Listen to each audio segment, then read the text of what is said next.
Préhistorique, le podcast qui démêle les idées reçues sur la préhistoire. Présenté par Mathilde Lépine et Alexis Angéli. Animé par TMDJC.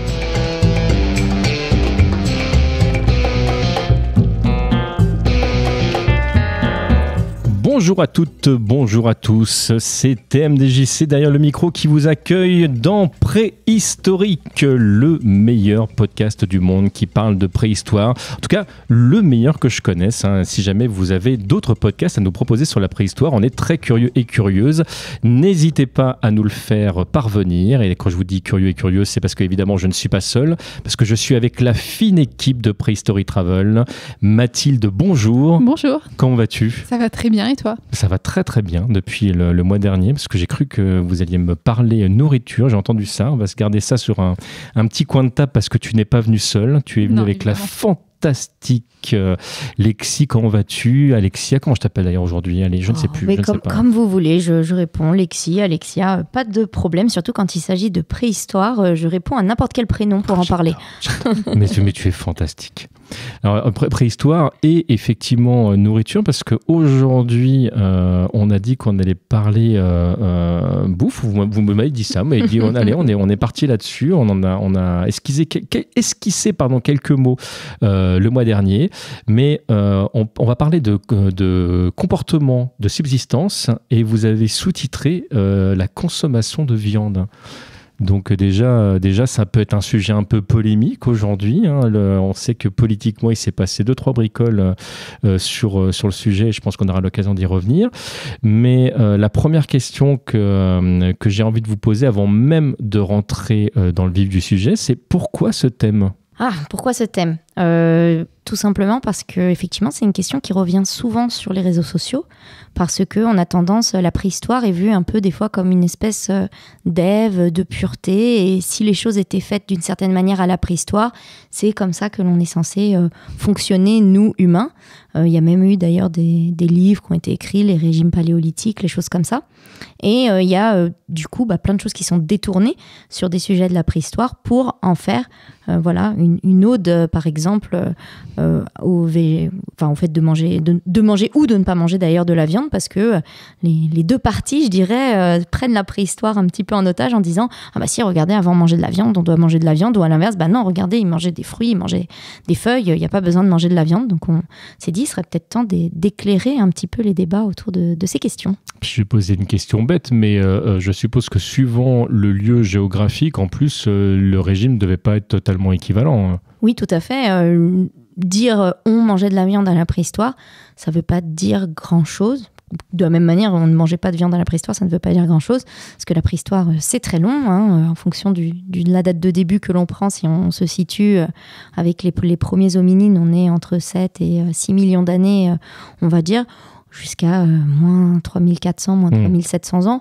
Donc oui, dire on mangeait de la viande à la préhistoire, qui est on, où, quand, comment, voilà. Je profite de ce commentaire pour te poser ma vraie première question, mais est-ce qu'on sait depuis quand on consomme de la viande ? Justement, déjà, il faut qu'on définisse le « on » et qu'est-ce qu'on entend par consommation de la viande ? Est-ce qu'on entend chasse ? Est-ce qu'on entend charognage ? Si on parle de notre espèce, oui. D'accord. Oui, voilà. Oui, non, parce qu'effectivement, moi, vous me parlez toutes les deux de consommation de viande. J'imaginais, on en parlait encore en off juste avant de démarrer, mais moi, je voyais Il était une fois l'homme, donc je vois l'homme préhistorique avec beaucoup de poils sur le torse, avec sa lance, et il est parti chasser avec ses congénères le mammouth. Moi, c'est comme ça que j'imagine le truc. Je pense que c'est comme ça que beaucoup de gens s'imaginent la chose, mais alors au départ, c'était pas aussi glorieux que la chasse, si on peut dire. On était plutôt sur du charognage. D'accord. Au départ. Là, vous me l'apprenez complètement, je ne savais pas. Oui, les premières traces avérées de consommation de la viande sont autour de 2,6 millions d'années. On en a qui proviennent du site de Gona en Éthiopie, où on a aussi un autre site à l'ouest du lac Turkana, dont on a déjà parlé pour les premiers outils taillés, qui est daté entre 2,3 et 2,4 millions d'années. Mais là, on est sur plutôt de la consommation de carcasses, on n'est pas sur de la chasse active. Alors, même si j'ai une vague idée de ce que ça peut vouloir dire, comment est-ce qu'on sait qu'on consommait du coup de la viande et là, vous me parlez de charognage, c'est quoi? Parce qu'il y a des coups de dents, par exemple, dans les os Oui, alors sur ces sites-là en particulier, on a retrouvé sur les ossements des traces d'outils. D'accord. Qui nous font du coup dire que ces outils ont été utilisés dans une optique de dépeçage de la viande. Alors ça, on le sait grâce à ce qu'on appelle la taphonomie, qui entre autres étudie la façon dont les os traversent les temps, mais aussi toutes les traces d'action humaine potentiellement sur ces derniers. Tu dis taphonomie, c'est ça? Taphonomie, oui. Ouais. Et il y a des expérimentations qui ont été faites, des outils qui ont été reproduits de ce qu'on connaît de la préhistoire et qui ont été faites sur des ossements d'animaux actuels. Et après, en fait, on peut créer ainsi des référentiels en se disant, voilà, ce type de strie, c'est plutôt pour cette étape de dépeçage, alors que ce type-là, c'est autre chose. Et donc, pour ces sites-là, non seulement on a des traces d'action d'outils, donc on se dit qu'effectivement ces ossements ont été exploités pour leur viande, mais on a aussi pour certains, parfois c'est rare, mais des traces de dents et des traces de fractures pour accéder à la moelle qui est à l'intérieur des os, qui est hautement énergétique. Donc pour ces sites-là, on le sait. Après, il y a d'autres méthodes pour savoir les différents régimes alimentaires. D'accord, mais alors, certainement une question qui peut vous sembler évidente à toutes les deux là-dessus, mais alors là, moi, je me pose vraiment la question, mais comment on sait que les bestioles qui étaient mangées étaient déjà mortes et pourquoi vous me dites, non, à l'époque, c'était pas forcément de la chasse. Comment on sait ça? Alors, on n'a pas vraiment de preuves, en tout cas à ma connaissance, mais c'est plutôt des inférences que l'on fait sur les types d'outils qui existaient. C'est-à-dire qu'à cette époque-là, il n'y avait pas d'outils nécessaires pour pouvoir chasser. Parce qu'à cette époque-là, 2,6 millions d'années, on a les premiers bifaces qui sont apparus en Afrique, oui quand même. On a surtout des gros galets aménagés. Donc en fait, c'est vraiment de l'inférence, hein, ça tombe, c'est faux. Mais de ce qu'on sait actuellement, au vu de nos connaissances, il n'y a rien qui montre qu'on était capable de chasser du point de vue de l'outillage, mais aussi du point de vue de la capacité simplement des hominines. Les premières traces, on soupçonne que les australopithèques réalisaient du charognage par exemple, mais rien n'indiquait qu'ils avaient la capacité de chasser en groupe des animaux gros. Alors après, forcément, tout ce qui est par exemple peut-être petits rongeurs, petits mammifères, ils étaient peut-être parfaitement capables, mais du coup là c'est plutôt par inférence. D'accord, oui, peut-être qu'il est plus facile effectivement d'attraper un petit animal, même peut-être blessé ou qu'effectivement s'attaquer à une bestiole qui est plus grosse que soi tout seul. J'entends tout à fait. Puis il fallait des armes, et on n'a pas retrouvé de traces d'armes. Oui, donc du coup, parce que pour le coup, comme tu dis, il y a ces outils-là qui servent à disséquer la viande, etc. Il n'y a pas d'outils pour chasser.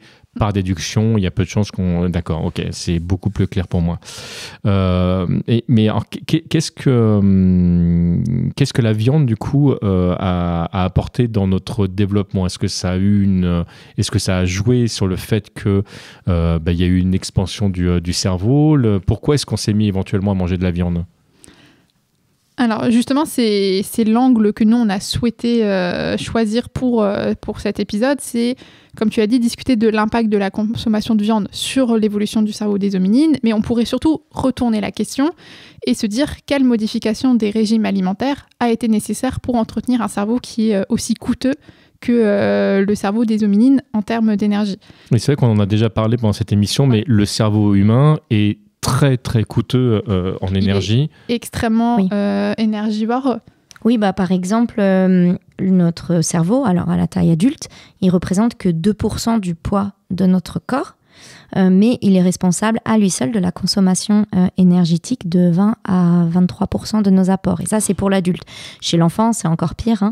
On est plutôt, pour les enfants en dessous de 5 ans, ça peut atteindre jusqu'à 74%.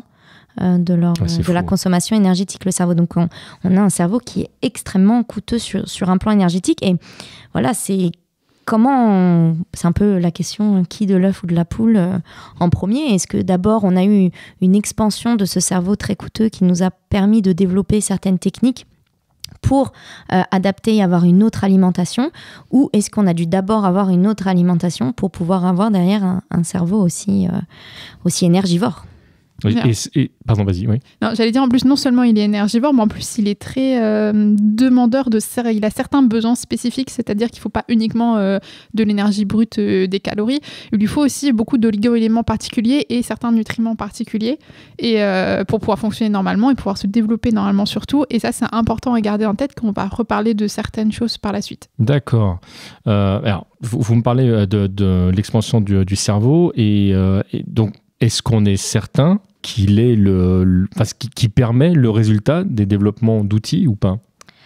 Alors, c'est le paradigme classique qu'on entend souvent que, on a eu cette expansion du cerveau parce qu'on a développé des outils qui ont permis de changer notre alimentation. Parce que les autres primates, ils ont plutôt comme source d'alimentation les feuilles ou les fruits. On dit qu'ils sont feuillivores et frugivores.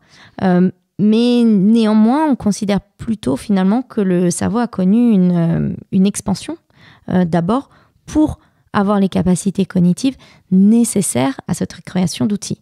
Mais voilà, encore une fois, c'est ce que je disais tout à l'heure, c'est comment ce cerveau a pu avoir d'un seul coup assez d'énergie pour grossir et pouvoir après avoir ses capacités cognitives pour créer ces outils. Je suppose que c'est quelque chose qui s'est fait de façon au fur et à mesure. Des animaux non humains qui utilisent des outils, on en connaît bien, plein, entre les corbeaux, les corneilles, les pieuvres, on sait qu'il y a beaucoup d'animaux aujourd'hui qui naturellement, même nos cousins les plus proches, comme on les appelle, qui utilisent par exemple des bâtons de bois pour récupérer les fourmis ou ce genre de choses.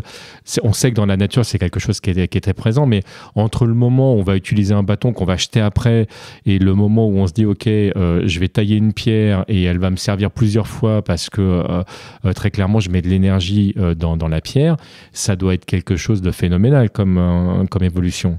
Oui, tout à fait. C'est pas on a tendance des fois à avoir des dessins un petit peu classiques où on imagine d'un seul coup qu'un petit bonhomme, il va décider de tailler sa pierre comme ça, il va se dire « Ah, c'est trop cool, ça me permet de mieux tuer les animaux ». C'est ce dont on parlait, c'est hop, je vois une prairie, hop, je suis bipède, ça y est, voilà. Hop, et question d'après. Faut bien penser que c'est certainement multifactoriel finalement tout ça. Il s'est passé différentes choses. On parlait tout à l'heure des premiers sites autour de 2,6, 2,3 millions d'années sur lesquels on a retrouvé des traces, en tout cas, de consommation effective de viande.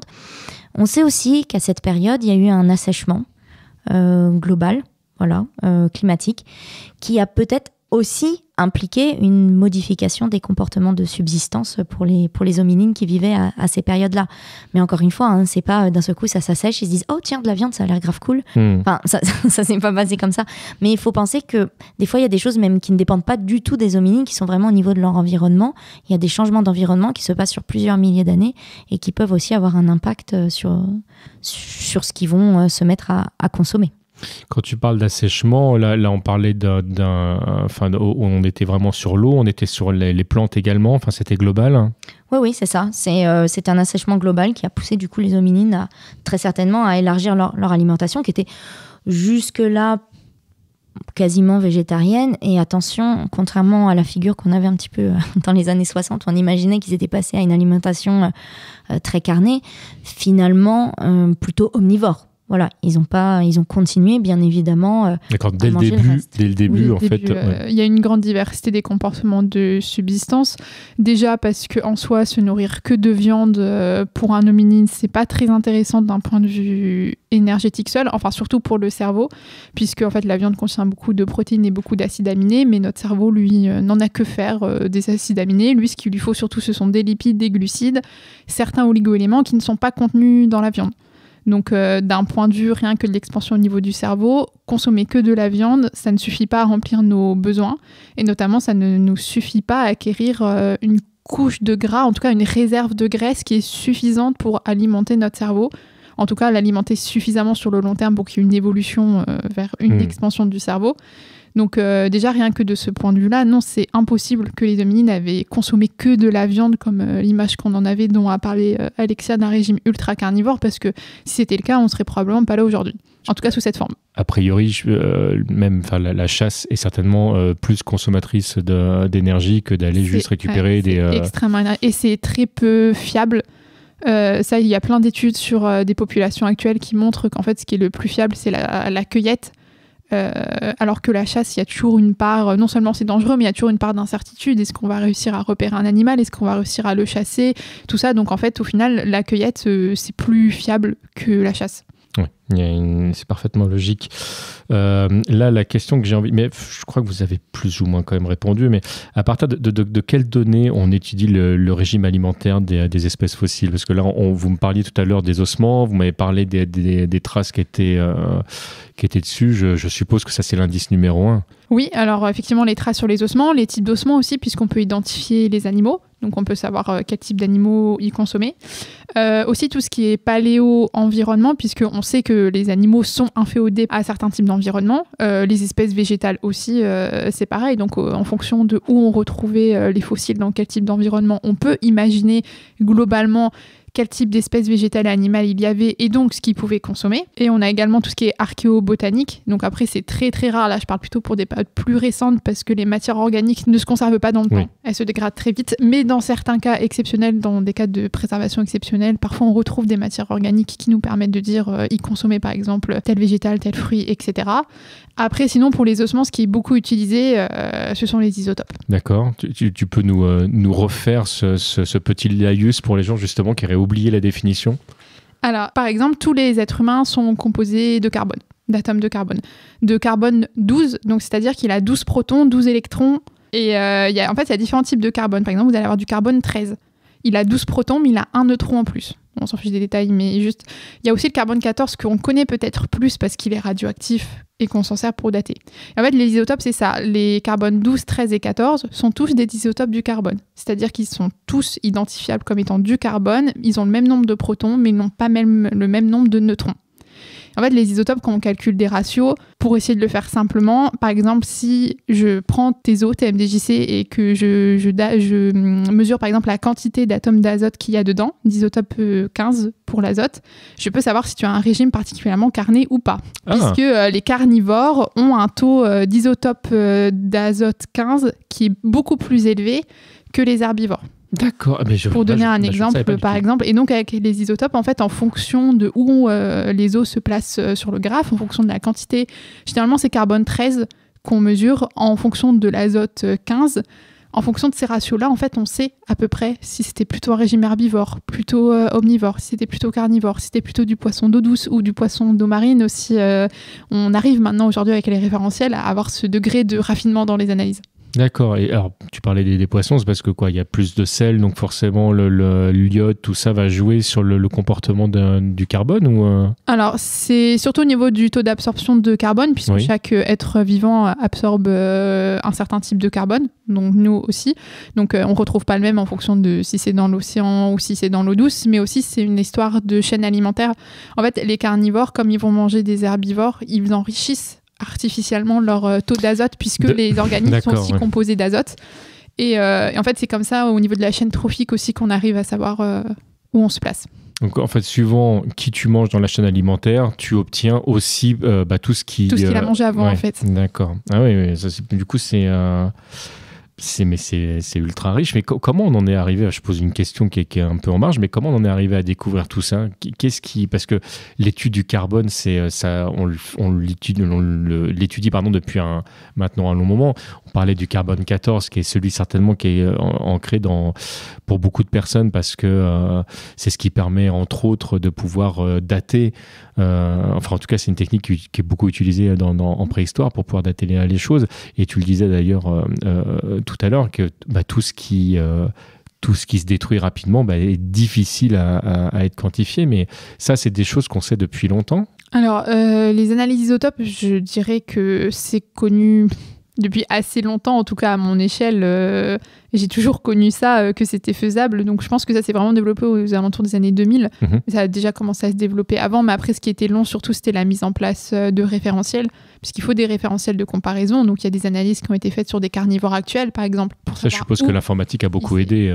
J'imagine, oui. Honnêtement, je n'étais pas, pas partie des précurseurs des analyses isotopes. Je t'ai pris au dépourvu. Non, mais en fait, la question me Mais effectivement, c'est une question pertinente. Comment est-ce qu'on en est arrivé à ça? Après, je sais que maintenant, il y a énormément de développement au niveau des isotopes pour réussir à retracer l'origine géographique des ossements, puisque les isotopes enregistrent toutes les variations au cours de la vie. Et par exemple, si là je retrouve un fossile en France, si les conditions sont bonnes et si j'ai les bons référentiels, je peux savoir s'il est né en France ou s'il est né ailleurs et qu'il est venu en France, par exemple. C'est génial. En fait, ça, maintenant, on arrive à tracer. J'ai l'impression, quand tu me parles de ça, moi, je vois l'arbre qui a été vraiment coupé en plein milieu. Et donc, avec les stries, tu peux savoir s'il a fait froid cet hiver ou pas, si l'arbre est en bonne santé ou pas. Enfin, si, on peut savoir beaucoup de choses. Et un dernier point, peut-être, sur les isotopes, c'est qu'on s'en sert aussi maintenant pour étudier le sevrage chez les espèces dominines, notamment chez Néandertal, puisque pareil, on peut aussi doser les isotopes d'azote, tout ça, et du coup on peut savoir au niveau du niveau trophique à quel âge l'enfant a arrêté d'être allaité. Ça c'est assez récent encore, il y a encore des études qui sont en cours. Mais en même temps, si la date que tu donnais de 2000 s'avère être juste, on se dit que en tant d'homme, c'est quand même relativement récent, mine de rien. C'est vraiment une technique, je trouve ça vraiment bluffant. Alors, pour revenir sur le circuit de ce qu'on s'est engagé à exprimer aujourd'hui, quel impact a eu ce changement d'alimentation sur l'évolution ? Alors, c'est assez difficile, en fait, de répondre à cette question parce que dire qu'est-ce qui est à l'origine du changement d'alimentation ou qu'est-ce qui est le résultat de ce changement d'alimentation, c'est ce que tu disais tout à l'heure. Voilà, on revient encore un petit peu sur ce qu'on disait. Par contre, on peut redonner un chiffre, je pense, qui est assez important. Chez l'adulte, le cerveau consomme 3 à 4 mg de glucose par minute. C'est-à-dire pour 100 grammes de tissu. Donc, soit près de 100 grammes de glucose par jour.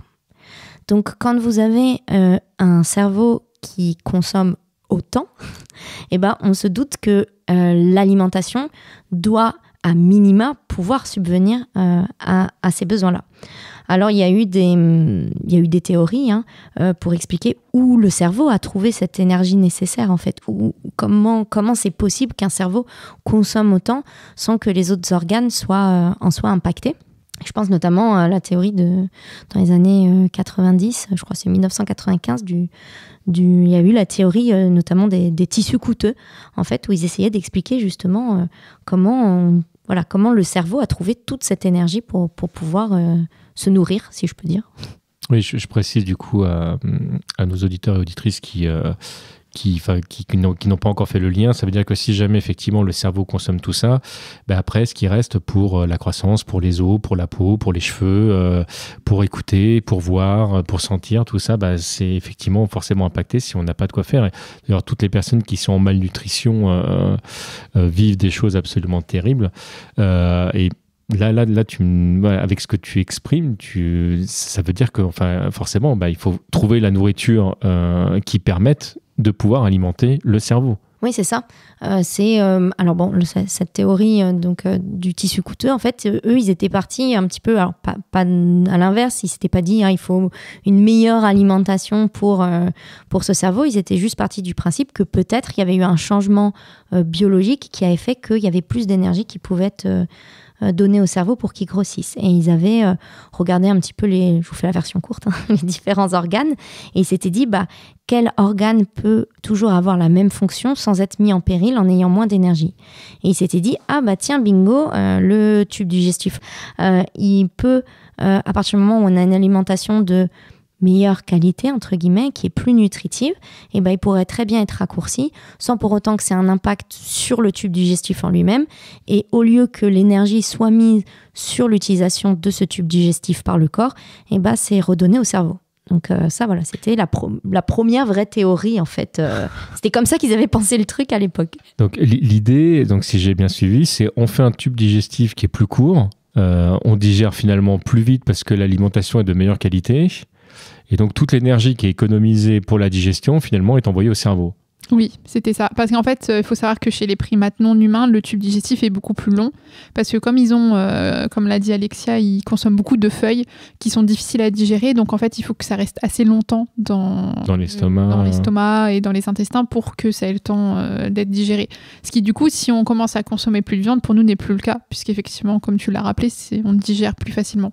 Donc ils étaient partis en fait de ces deux constats et avaient combiné les deux. Et c'est vrai qu'on mange des choses qui sont dans l'ensemble effectivement plus faciles à digérer que certaines espèces animales non humaines. Je pense au koala par exemple qui mange du poison. Oui, voilà. C'est un bon exemple.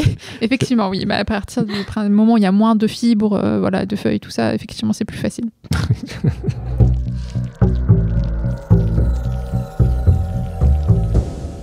Et du coup, par rapport à la théorie que tu nous exprimais, Alexia, est-ce qu'elle est toujours d'actualité ? Non. En fait, en 2011, il y a une publication qui a été faite dans Nature. Alors, une grosse étude, hyper intéressante, où ils ont travaillé sur 100 espèces de mammifères, dont 23 espèces de primates, et ils ont étudié 8 organes. Le cerveau, les poumons, cœur, rein, rate, foie, estomac et intestin.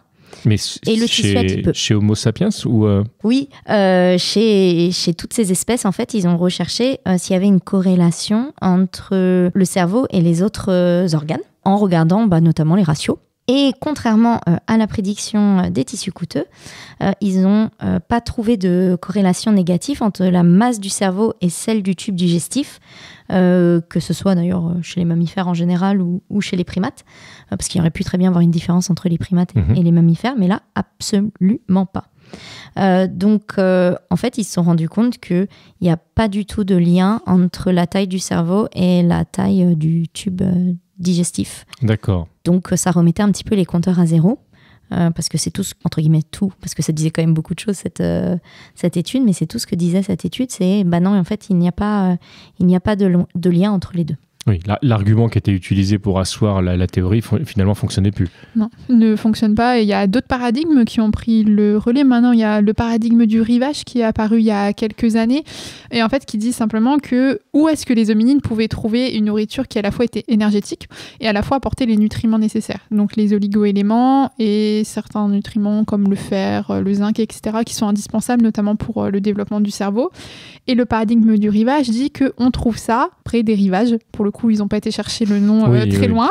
Je me doutais un petit peu, mais j'attendais que tu nous expliques. Près des rivières, parce que tout ce qui est poissons, crustacés, les plantes aquatiques sont particulièrement riches à la fois en nutriments intéressants pour le cerveau, mais sont aussi assez caloriques. Et en plus, ils ont, ce qui est plutôt pas mal, c'est que c'est plus facilement accessible. Déjà, tout ce qui est plantes aquatiques, c'est de la cueillette, mais aussi aller récupérer des poissons, c'est plus facile que d'aller chasser un mammouth, a priori. Surtout à une époque où on n'avait pas encore des outils de chasse, comme par exemple, on va avoir au Paléolithique supérieur. Et donc, ce paradigme dit que justement, c'est parce que les hominines vivaient à proximité de ces points d'eau. Du coup, l'alimentation était meilleure. Du coup, le cerveau a pu commencer à augmenter. Et après, d'un point de vue du registre fossile, c'est vrai qu'à ces périodes-là, on a des fossiles qui ont été retrouvés dans des environnements qui étaient mosaïques, donc où il y avait des points d'eau. Donc après, il faudrait réussir à le tester. Je ne sais pas comment ils pourraient réussir à tester pour savoir si c'est vrai ou pas, mais c'est un des nouveaux paradigmes qui a émergé ces dernières années qui pourrait expliquer. Pour revenir rapidement sur le terme que tu as utilisé, quand tu parles d'environnement mosaïque, c'est parce qu'en fait, ça contient plein de types d'environnements différents. Oui, de la savane, de la forêt par exemple, et des points d'eau. D'accord. Ce qui est surtout important là pour... Okay, oui, pour notre histoire de développement et de poissons, même si je pense que moi, si tu me mets face à un point d'eau, je ne suis pas certain d'arriver à te ramener du poisson, mais nous ne sommes pas là pour m'enfoncer. Alors là, la question qui me vient tout de suite derrière par rapport à ce que tu viens de dire, c'est où est-ce qu'on en est sur ces questions aujourd'hui ? Puisque là, vous me parlez d'une théorie qui est en pleine évolution, donc... que je commençais à comprendre avec ce que Alexia disait, là vraiment le sous-entendu quand tu disais on pensait ça, donc je comprenais bien qu'il y avait une évolution, mais on en est où aujourd'hui ? Eh bien, il n'y a pas de réponse à cette question. En fait, je pense que ce qui se dessine surtout aujourd'hui, c'est que ça va être un modèle qui va être multifactoriel. En fait, on en revient toujours à la même histoire, c'est que oui, le cerveau à un moment a grandi. Qu'est-ce qui lui a permis qu'il a pu augmenter en taille ? Les outils ont probablement joué d'une façon ou d'une autre, puisque effectivement, avoir des outils qui permettent de manger de la viande, forcément, ça a eu un impact. La consommation de viande a forcément eu un impact d'une façon ou d'une autre, surtout la viande cuite, puisque ça permet une meilleure absorption. Le paradigme du rivage a sûrement joué effectivement des ressources qui sont facilement accessibles et qui sont en plus riches d'un point de vue nutritif, c'est effectivement... en fait, tout a probablement joué. En fait, je pense que ce sera la conclusion, c'est tout a joué. Les outils, la bipédie aussi, on en a parlé dans le dernier podcast, mais probablement le fait de devenir bipède, avec cette quadruple courbure de la colonne vertébrale, la lordose cervicale, donc au niveau de notre nuque, a libéré notre crâne. Et pour certains, c'est cette libération du crâne qui a permis à ce dernier de grandir en taille, en fait, et du coup d'augmenter en taille. Alors, juste, tu peux préciser à nos auditeurs et auditrices ce que tu veux dire par libérer le crâne, c'est le fait qu'en fait, il est moins de... Là, je peux le tourner dans un angle de... Je suis en train de le faire, mais vous ne me voyez pas, mais dans un angle de 360. Je vous mime au son Mathilde qui est en train de bouger sa tête de droite à gauche, ça fait un peu un comme ça. Et c'est ça, en fait, cette libération du crâne. Un chimpanzé est bloqué, par exemple, vers l'arrière. Il n'a pas se débloquer. Donc, il n'y a pas de place pour que ça puisse s'étendre en arrière, notamment. Voilà, et donc ça a probablement permis ça aussi. Mais la bipédie aussi, pour certains, pour revenir un petit peu à cette histoire de tissu coûteux, la bipédie est un mode de locomotion qui est beaucoup moins énergétique qu'être quadrupède ou arboricole, par exemple. Et du coup, cette énergie qui a été gagnée a peut-être pu être retransmise au cerveau. On consomme moins en tant que bipède qu'un quadrupède. C'est parce que quoi ? Parce qu'il n'y a que 2 membres qui fonctionnent réellement ou C'est une locomotion qui est plus efficace du point de vue énergétique, notamment du point de vue, alors je ne vais pas rentrer dans les détails, mais du point de vue cinétique, on récupère de l'énergie au passage et en fait, du coup, au final, c'est moins énergétique. Avec les mouvements des bras, avec Aussi avec les mouvements de la voûte plantaire. On fait un mouvement de pendule. Waouh, mais on est quand même une mécanique bien huilée, c'est bluffant parce que c'est vrai qu'on a mis pas mal en lumière des choses qui étaient vraiment perfectibles. On a parlé notamment accouchement lors de notre dernière émission et si vous ne l'avez pas écouté, je vous invite à l'écouter. Et une très très chouette émission à laquelle j'ai appris plein de choses, mais de là à nous dire on est plus efficace en tout cas là-dessus, moins énergivore, je m'y attendais pas du tout.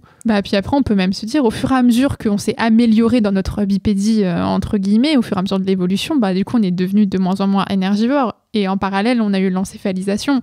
Donc, ça a peut-être aussi joué de ce point de vue-là. Et il ne faut pas oublier aussi non plus que quand on est bipède, on peut se permettre d'acquérir une couche de gras pour assurer les réserves énergétiques. Alors que si vous êtes un primate qui bondissait de branche en branche sur les arbres, vous ne pouvez pas vous permettre d'avoir une couche de gras. Ce n'est pas possible parce que sinon, l'atterrissage va être difficile.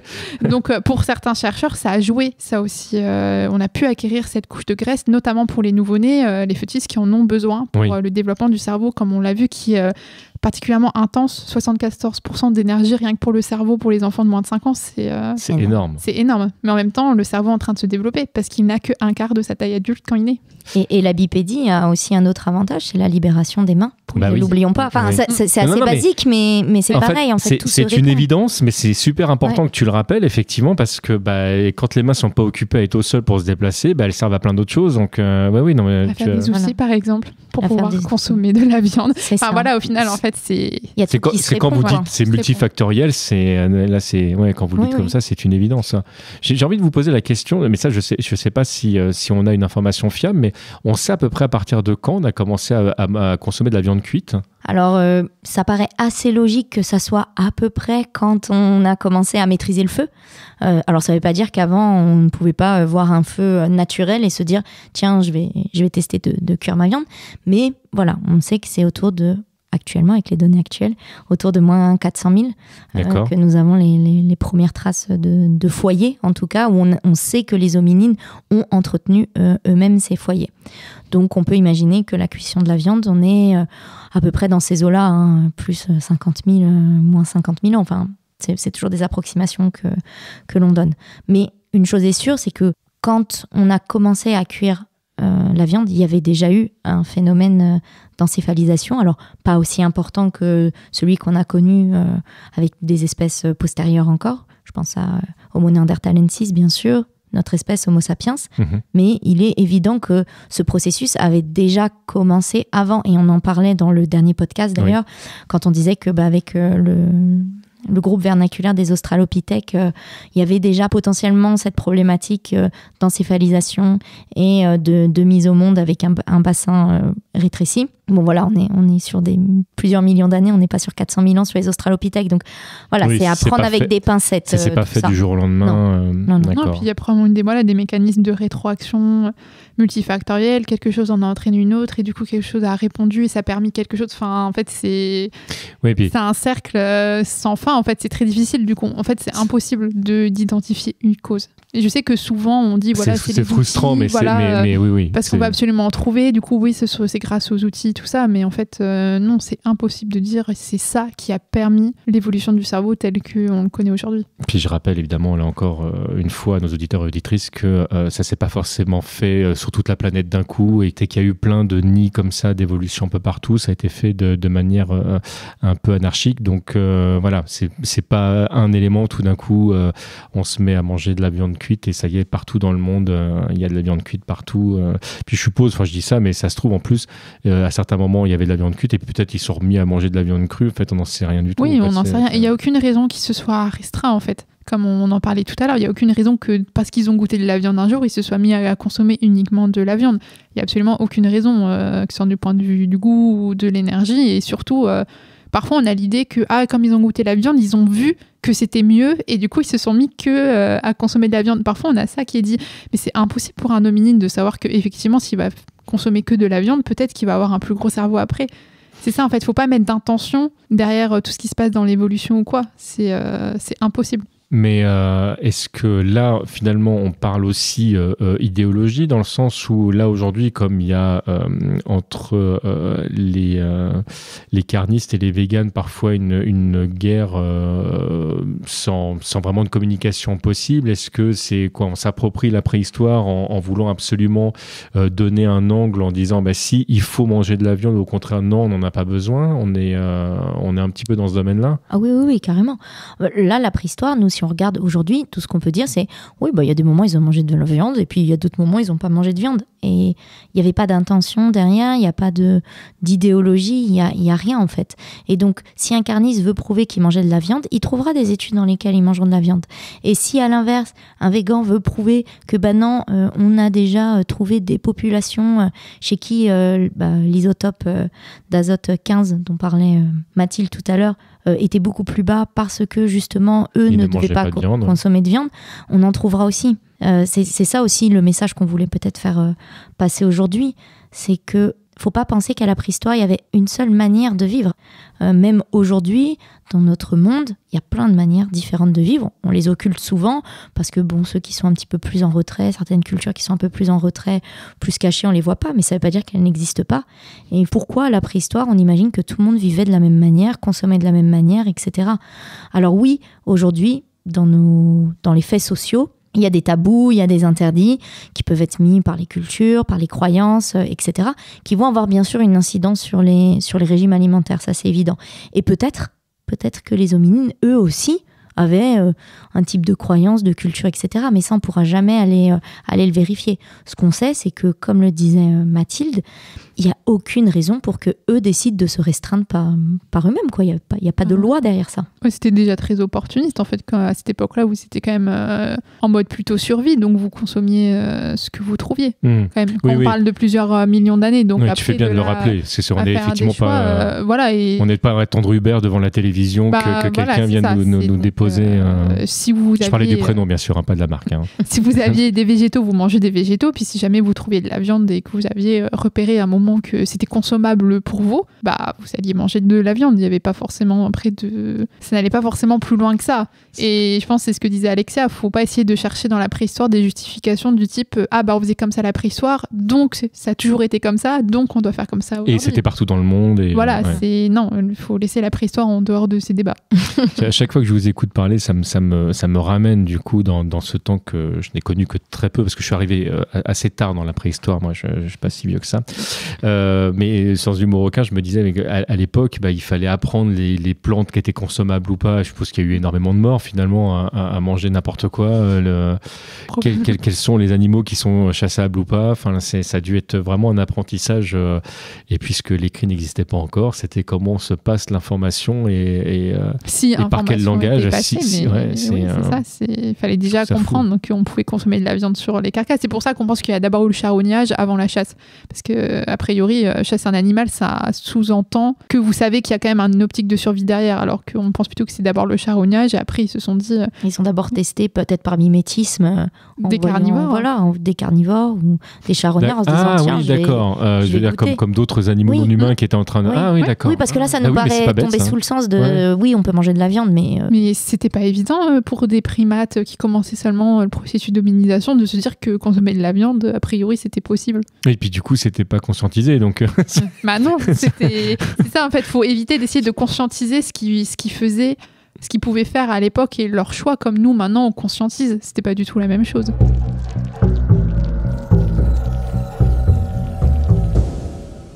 Pour revenir sur notre conversation, et par rapport à ce que vous étiez en train de dire, notamment sur tout ce qui est conséquences anatomiques, on parlait de l'augmentation de la taille du cerveau humain.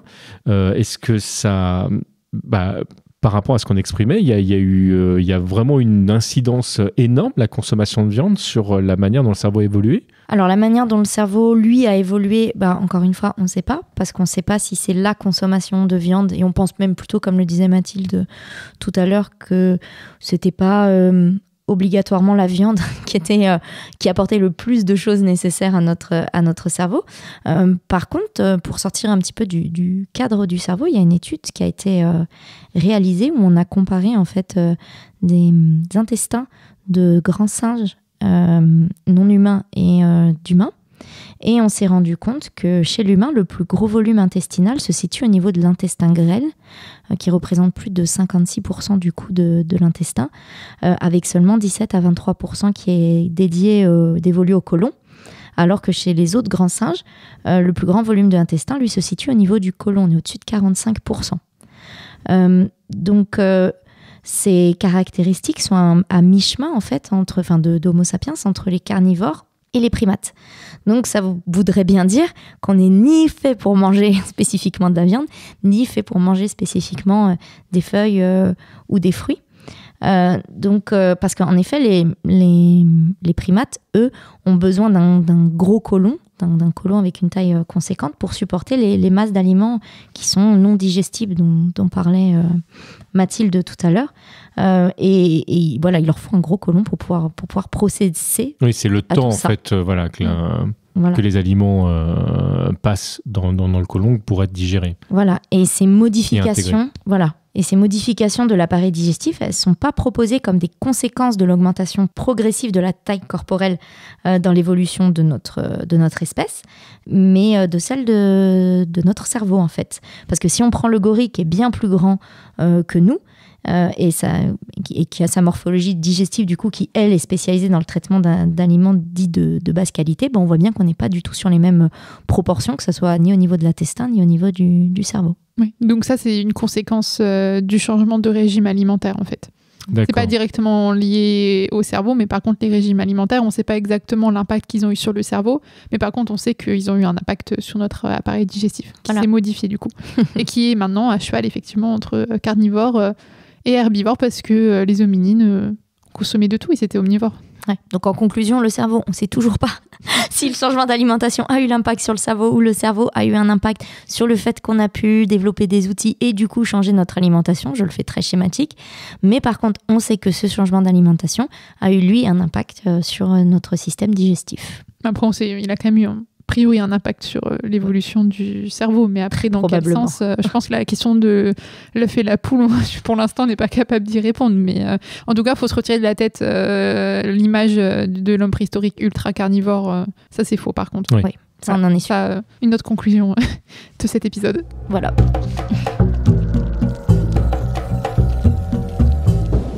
Eh bien, Mathilde, Alexia, un énorme merci. Amis auditeurs, auditrices, prenez soin de votre cerveau. Parce qu'a priori, si nous avons 2 yeux, 2 oreilles, 2 mains, le cerveau, on n'en a qu'un. Donc c'est important de le chérir. Donc prenez soin de votre sommeil, prenez soin de ce que vous mettez dedans, parce qu'on lit beaucoup de choses et qu'il est important, n'oubliez pas de croiser les informations et de ne pas prendre pour argent comptant tout ce qu'on raconte, nous y compris. N'hésitez pas à croiser les informations, à regarder nos sources, puisque sur prehistorytravel.com, eh bien, vous trouvez nos articles, nos sources.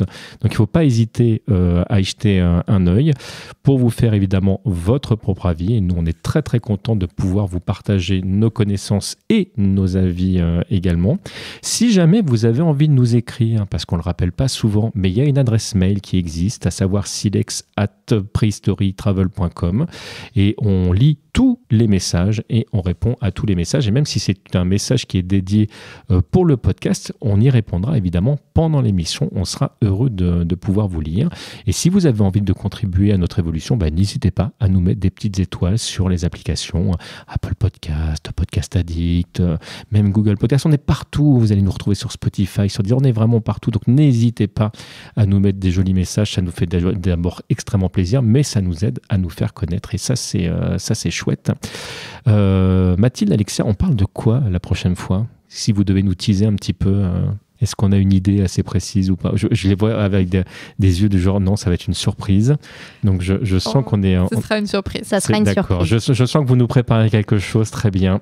Eh bien, je garderai ma curiosité pour moi. Je vais ronger mon frein jusqu'au mois prochain parce que oui, amis auditeurs, auditrices, vous pouvez nous retrouver dès le mois prochain sur Préhistorique, à retrouver évidemment sur prehistorytravel.com. Alexia, Mathilde, un énorme merci une fois de plus pour tout ce que vous nous avez offert aujourd'hui. Merci à toi. Ouais, c'était très chouette. J'espère qu'on ne vous a pas donné trop faim. Alors, un petit peu, en toute honnêteté. Donc, je pense que nous allons couper là et on va aller manger un peu tout. Parce que du coup, Un peu là, tout, c'est ce qu'il y a de mieux. Voilà. Nous allons être omnivores aujourd'hui, sans parti pris aucun, mais juste parce que vous m'avez donné des bisous tout le monde.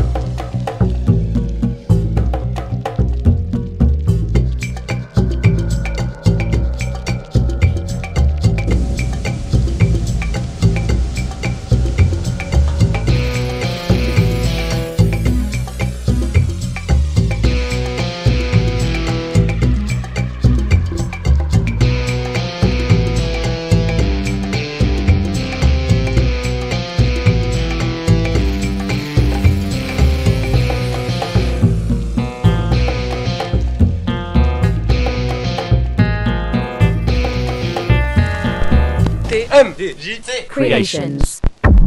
Prehistorytravel.com